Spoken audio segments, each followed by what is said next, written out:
I am Keelan, and this is my second elevator speech. We started off by defining communication. So, communication is the mostly human phenomenon in which individuals engage in the social process of using symbols to establish, interpret, and co-create meaning in particular environments. And that's really wordy. That's from the textbook. It's paraphrased from the textbook. So I would say, simply put, communication is the transfer of meanings in relevant contexts.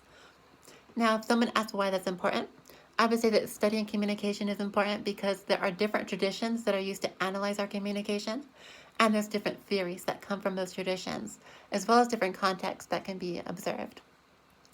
For example, if we look at a situation in which there's communication, let's say there's a situation in which there's a woman who doesn't want to say no to her husband's requests, and they're unwanted requests. It's like, do the dishes, take the dog out, change the baby's diaper, help our daughter with her homework, stuff like that. I mean, maybe she's overworked. Maybe she also has a job she feels like her husband should help out too. But she says, sure, I'll do this. Well, we can use the socio-psychological tradition and the face negotiation theory to explain how she is trying to save face and is therefore not communicating particular ideas that maybe she wants to communicate eventually one day.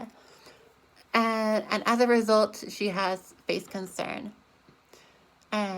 She has face concern regardless of what's happening. But as a result, she says some things because of her face concern. So we might describe her responses to her husband as face restoration.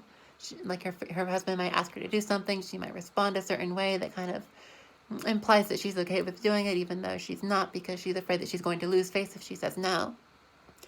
That's how we describe things in the socio-psychological tradition. Now, if we're looking at the critical tradition, we're going to be more political, and we might use a theory like the feminist standpoint theory, in which we propose that this woman ought to challenge her husband's authority to achieve better communication. So as men and women are oppressed differently, she is experiencing a situation in which she is silenced for being a woman. And the idea that women are passive and should submit to a man's orders is essentialist. And gender essentialism is based on this false idea that the human identity, the female identity somehow makes women behave a certain way, and that that's just how women are. And it's based on a falsehood. Not only does it hurt communication, but it's based on a falsehood. And so those who are practicing the critical tradition are going to be more political, and they're going to say that she should change things with her husband. So it's not just describing things like with the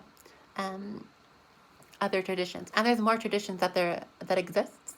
There's 3 main traditions, and there's multiple theories throughout those traditions. And there's a variety of contexts too. This is like a face-to-face context.